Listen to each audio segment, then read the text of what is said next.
Hi, welcome to Sunil Maths tutorial, Riemann integration class number 9. In this video, we discuss about LPF and UPF. How to compute lower Riemann sum and upper Riemann sum of a function f of x corresponding to a partition P. How to compute LPF and UPF. One of the important problem. Let us see. The given function is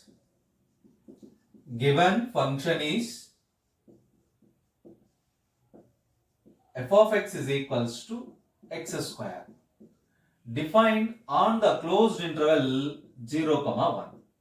You observe that f of x is equals to x square defined on the closed interval 0, 1, and the partition P is given by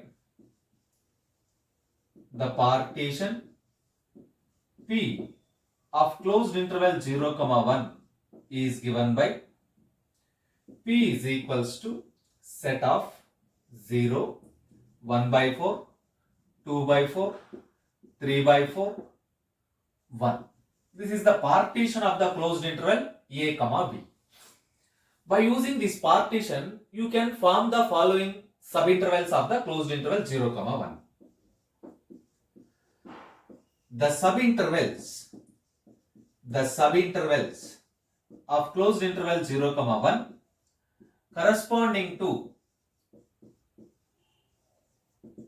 corresponding to the partition P is corresponding to the partition P is I1 means first subinterval is closed interval 0, 1 by 4.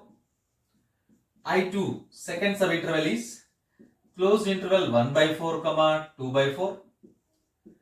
I3 closed interval 2 by 4, 3 by 4. I4 closed interval 3 by 4, 1. You observe that these subintervals are defined with common endpoints. I1 from 0 to 4, 1 by 4. I2 from 1 by 4 to 2 by 4. For the subintervals I1 and I2, 1 by 4 is the common endpoint. For I2 and I3, you observe that 2 by 4 is the common endpoint. For I3 and I4, 3 by 4 is the common endpoint. You observe that 0, 1 by 4, 2 by 4, 3 by 4, 1. 1, 2, 3, 4, 5. There are 5 points in the partition P. By using these 5 points, you can form 4 subintervals for the closed interval 0, 1. And also observe one important thing. Clearly, f of x is equals to x square is an increasing function. In every interval I1, I2, I3 and I4. You can observe that f of x is equals to x square. Choose I1 0, 1 by 4. What is f of 0? 0. F of 1 by 4, you get 1 by 4 square, you get 1 by 16. 0 less than 1 by 16. It means f of 0 less than f of 1 by 4. So the function is increasing. In a similar manner, you conclude that the function is increasing in every subinterval. I1, on I2, on I3, on I4. The function f of x is equals to x square is an increasing function in every subinterval. Yes, you need this because the function is increasing. Then it is very simple and easy to calculate the supremum and infimum of the functions corresponding to these partitions. Yes. Now let us calculate length of the subintervals.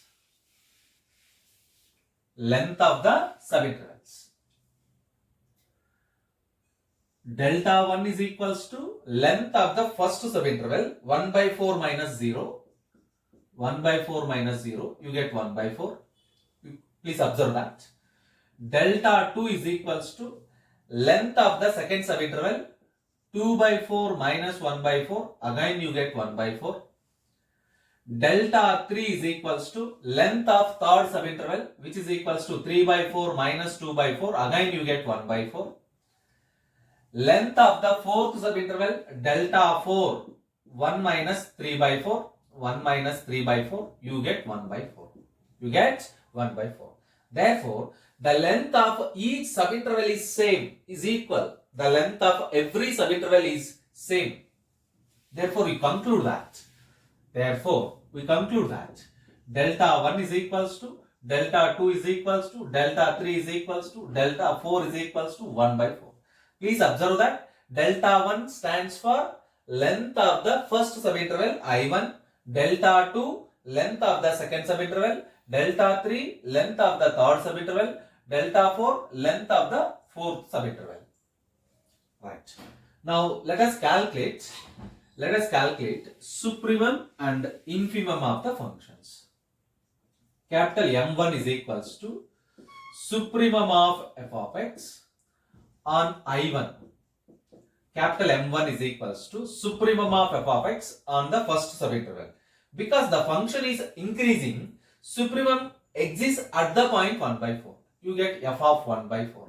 What is f of x? X square. So 1 by 4 means 1 by 16. 1 by 4 square, 1 by 16. Because the function f of x is equals to 1 by x square. Please observe that. Because the function f of x is equals to 1 by x square. And capital M2 is equals to supremum of f of x on I2, which is equals to, because the function is increasing, it exists at 2 by 4. F of 2 by 4. You get 2 by 4 whole square. You get 4 by 16. M3 is equals to supremum of f of x on I3, which is equals to f of 3 by 4, which is equals to 3 by 4 whole square, 9 by 16. M4 is equals to supremum of f of x on I4, which exists at the point 1, f of 1 square, you get 1. This is about supremum. Because the function is increasing, so supremum exists at the higher end point. Observe that. Let us go for infimum.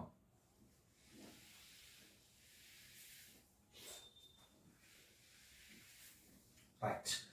Small m1 is equals to infimum of f of x on I1, which gives at f of 0, you get 0. Small m2 is equals to infimum of f of x on I2, which is equals to f of 2 by 4, f of 1 by 4, which is equals to 1 by 16. M3 is equals to infimum of f of x on I3, f of 2 by 4, which is equals to 4 by 16. M4 is equals to infimum of f of x on I4, which is equals to f of 3 by 4, which is equals to 9 by 16. So we find all the values which we need, supremum and infimum, according to every subinterval. Now calculate LPF. What is LPF and UPF? LPF means lower Riemann sum. LPF means lower Riemann sum corresponding to the lower Riemann sum of the function f corresponding to the partition P. Summation r is equals to 1 to 4. Because we have 4 subintervals. Small mr into delta r, which is nothing but small m1 delta 1 plus small m2 delta 2 plus small m3 delta 3 plus small m4 delta 4. Observe the definition. LPF is equals to summation small mr delta r, where r varies from 1 to 4. 4 why? Because there are 4 subintervals we have. That's why the endpoint is 4. So m1 delta 1 plus m2 delta 2 plus m3 delta 3 plus m4 delta 4. We know that every value delta 1, delta 2, delta 3, delta 4 is nothing but 1 by 4. and see that m1 0, m2 1 by 16, 4 by 16, 9 by 16 and so on. m1 0 into 1 by 4 plus 1 by 16 into 1 by 4 plus 4 by 16 into 1 by 4 plus 9 by 16 into 1 by 4. You observe that by first term becomes 0. By making 1 by 4 common, you get 1 by 16 plus 4 by 16 plus 9 by 16. This is nothing but 14 by 16. 1 by 4 into 14 by 16. 2 2s are 2 7s are 7 by 32. Therefore, LPF is equals to 7 by 32. 7 by 32. So let us go for UPF. What is UPF? UPF is equals to summation R is equals to 1 to 4 capital MR delta R, which is equals to capital M1 delta 1 plus capital M2 delta 2 plus capital M3 delta 3 plus capital M4 delta 4. Please observe that. UPF defined over supremums. So M1 delta 1 plus M2 delta 2 plus M3 delta 3 plus M4 delta 4. Right? Delta 1, delta 2, delta 3, delta 4 is nothing but 1 by 4. So this is nothing but M1. What is M1? 1 by 16 plus 4 by 16 plus 9 by 16 plus 1 into delta 1, delta 2, delta 3, delta value is same. So by making common you get 1 by 4 here. 1 by 4 here. LCM 16. Right? 9 plus 4 plus 1, 14. 9, 14 plus 16. 14 plus 16 into 1 by 4. 20, 30 by 16. You get 30 by 16 into 1 by 4. 2 2s are 2 15s are 15 by 32. 15 by 32. Therefore, UPF is equals to 15 by 32. UPF is equals to 15 by 32. LPF is equals to 7 by 32. Observe the procedure, and in this way, this is very important about finding the supremum and infimum. Because the function is increasing, so supremum exists at the end point of the every subinterval. Infimum exists at the lower end point of the subinterval. Observe that. So that is the important point to remember here, how to find supremum and infimum. Carry on. And there is a similar problem. Work out that one. There is a similar problem. Work out that problem. And simple also. So find, the question is, find UPF and LPF for the function f of x is equals to x on closed interval 0, 1, where partition P is equals to 0, 1 by 3, 2 by 3, 1. 0, 1 by 3, 2 by 3, 1. Observe that. You get only, there are 4 points, 1, 2, 3, 4 points. So you get only 3 subintervals. Calculate UPF and LPF for the function f of x is equals to x. This is also an increasing function corresponding to this part, corresponding to this interval. Observe that.